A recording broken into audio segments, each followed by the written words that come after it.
Greetings everybody, 'tis I, 480 Volts, and welcome back to another episode of 480 Reviews. Today we're going to be taking a look at the third game of the Metroid series, which would be Super Metroid for the Super Nintendo. So this will be the first time I've ever played this game, and I've heard nothing but good about it. Some people say it's the greatest game on the Super Nintendo. A lot of people definitely say it's one of the best of the Metroid franchise, so let's see what it's like.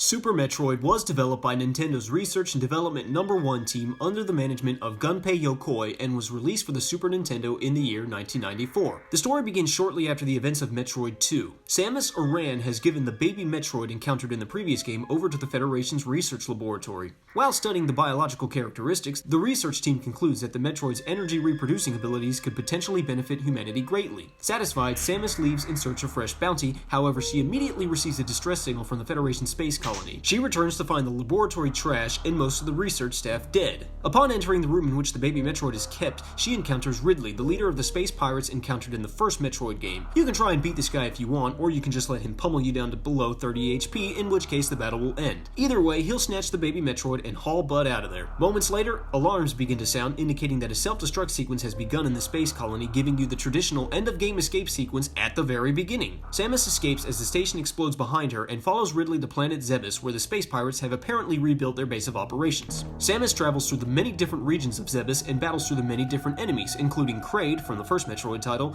and eventually Ridley, whom she is able to defeat. Still, the baby Metroid appears to be nowhere in sight. Samus ventures into Terrain, the deepest region of Zebes, where she encounters new Metroids that have somehow been allowed to reproduce, despite the majority of the species having been wiped out in the previous Metroid title. Further in, she encounters a giant Metroid that has been feeding upon various monsters in the immediate area. This is in fact the same Metroid that was stolen by Ridley while in its infancy stage. Ah, they grow up so fast, don't they, Samus? The Metroid then latches onto Samus and almost completely drains her energy before recognizing her as the one it perceived to be its mother in Metroid 2 and leaves her alive, albeit completely spent and exhausted. Samus continues on and faces off against the Mother Brain, the biomechanical lifeform destroyed in the first Metroid game, which has apparently been rebuilt by the pirates.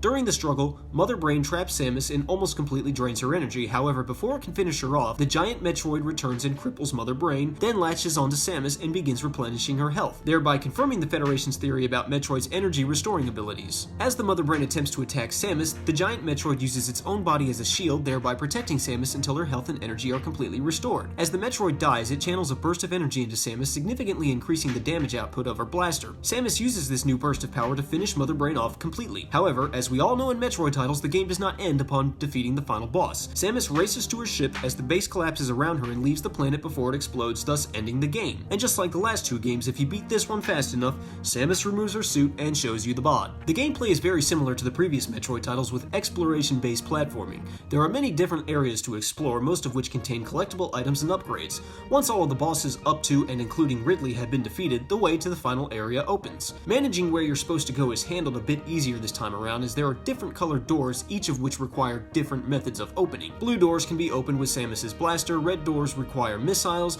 green doors require super missiles, and yellow doors require power bombs. So if you haven't collected your first power bombs yet, then you can pass up every yellow door. Still, there are certain points where you have multiple places to choose from and you don't know which way is forward. I guess that's something about the Metroid franchise that I dislike, and not because I don't like exploration, but because the quicker you beat this game, the better thing. I found this to be a problem in Super Mario World as well. If you put me in a giant sandbox-style playground, rest assured that I will go everywhere and touch everything. But I don't like the idea of being penalized because you took too long. Not that Metroid games punish you too badly. Oh, boo-hoo, I didn't get to see Samus in her undies. Whatever shall I do? At least it's not like Mario games where if you spend too much time in a stage, you die. So that complaint is very small and is in no way a deal breaker for me. And to be fair, the game does provide you with maps for each area. Something I do really like about the layout of these areas is how closely they resemble the layouts of the first Metroid title, which makes sense considering it all takes place on planet Zebes. In fact, Samus' ship is parked roughly around the same spot it was then, and you can visit the room where the final battle with Mother Brain was fought. You'll even enter this area through the very same passageway that you used to escape at the very end of that game. Nice little continuity there. There are a few areas in the game where the doors lock behind you and in front of you, and will not open again until you've defeated all of the enemies in that room. And I only mention this because the final area, which mostly contains Metroids, is full of rooms like that. In other words, you're actually required to kill the Metroids this time. For controls, Samus handles just like the previous titles, but with a few improvements. Like in Metroid 2, she can shoot her blaster straight down, as well as ahead of her and straight up, but this time she can also fire at a 45-degree angle up or down, allowing her to shoot in all 8 directions, something Mega Man's Blue but never could figure out. As usual, Samus has her upright jump and her curl jump. Once you get the Morph Ball, you can curl up into a ball and squeeze through tight passageways. Something I never mentioned in the previous titles, but is no less true in those games, I really love how responsive Samus feels while in ball form. Seriously, you can stop on a dime and roll back and forth effortlessly. She handles so well in this form. As for her curl jump, I've completely resigned myself to the realization that that will always feel awkward to me. New to the series, unless it was present in the previous 2 games and I'm just too stupid to have known about it, while holding down the B button, Samus will run, not unlike Mario. As for upgrades, we've got the aforementioned Morph Ball, the high jump boots, the Varia and gravity suits, the Spring Ball, the grappling beam, the space jump, and the screw attack, as well as the different beam upgrades for Samus's blasters, such as the ability to charge your shot into a more powerful blast, not unlike Mega Man's Mega Buster, and the Ice, Spazer, Wave, and Plasma beams. Something different this time around, the individual beams do not replace one another, but rather stack on top of each other. This allows you to fire an Ice Elemental Spazer shot that can pass through walls. Pretty awesome. For some reason, the Plasma and Spazer beams, while working perfectly with everything else, are incompatible with each other. Oh well, I guess we didn't want Samus to be too overpowered. We've also got missiles, bombs, super missiles, and power bombs. Although the super missiles and power bombs can be used for offensive purposes, they're mainly used for exploration, as they can open up hidden parts in walls. You'll need different kinds for different secrets. For example, you can't break open a power bomb block with a super missile or vice versa.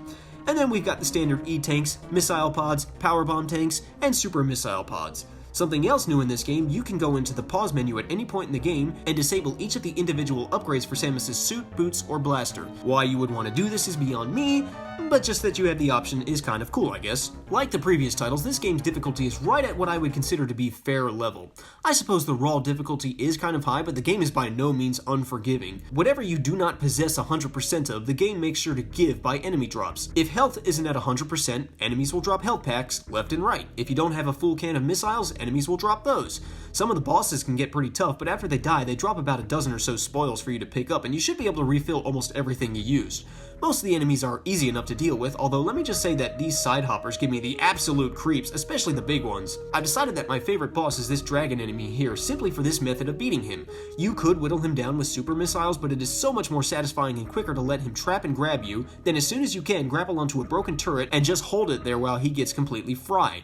It's like watching action movies where the hero looks like he's getting his butt whooped by the villain, and then he sees that opening or opportunity or weakness and seizes it, and the villain realizes that he's about to be toast and there's just nothing he can do about it. The hardest boss is definitely Ridley. This guy has way more HP than is good for him, and his attacks are almost undodgeable, and he can really put a hurtin' on you. The final area is pretty annoying, not because of the Metroids, which are easy to deal with, but for these stupid donuts that are just as annoying as they were in the first game. They come at you from the worst angles at the worst times. The final boss herself is fairly easy. Mother Brain comes in 3 flavors, the first being almost identical to the final battle of the first game. For the second phase, she mutates into this ginormous creature and actually tries to kill you. Still shouldn't be too difficult. Once she loses enough HP, she'll power up her nuke beam, which cannot be avoided and hurts like nothing you've ever been hit with before. I've heard that if you come into this fight with low enough HP, you can actually die here, but otherwise it's basically a scripted event. Once she gets your HP low enough, she'll move in for the kill, and then the giant Metroid comes in to save the day. Phase 3 is just like Phase 2, except that your blaster now fires the Hyper Beam, which absolutely destroys the Mother Brain. Once she croaks, it's time for the epic escape sequence. This part is only as hard as you make it. Do not let the timer intimidate you. You actually have plenty of time to get out of here, but people might tense up when they see the timer and start trying to rush out as quick as possible. When that happens, it's easy to slip up and make little mistakes, thus wasting your time. So you need to be calm, focused, and methodical. The graphics are quite good. Most of the backgrounds look like that of the first game, but with more textures and details. The explosions during the escape sequences look nice. Ridley's model design is quite awesome, although he's certainly a lot bigger than he was in the first title, and my goodness, Kraid, what have you been eating? The music was composed by Kenji Yamamoto and Minako Hamano. Most of the tracks are original, however, there are a few tracks taken from the first game remade in 16-bit. Like the previous two titles, much of the soundtrack is kinda bland. I do really like the music that plays in the jungle areas, as well as Samus's theme. This game is loved very much by players. I've heard people say that it is one of the greatest games on the Super Nintendo. Please forgive me when I tell you that I don't really see it. Maybe I would have appreciated this game more if I'd played it when it first came out. As it stands now, when I think of some of the greatest games on the SNES, the ones that immediately pop into my mind are games like Final Fantasy VI, Chrono Trigger, Mega Man X, and such. Heck, A Link to the Past was more enjoyable for me than this. I'm sorry to say that this game didn't live up to my expectations, which were based on the hype that other people gave it. Don't misunderstand me, I still really enjoyed this game, and I would not hesitate to call it the best Metroid game I've ever played thus far. It took just about everything introduced in the previous titles and built upon them greatly, as any sequel should to its predecessors. So yeah, definitely a wonderful game, just not what I would consider to be the greatest on the SNES, but that's just me. Still, I'm interested in seeing what the rest of the games consist of. Well, that was Super Metroid, everybody.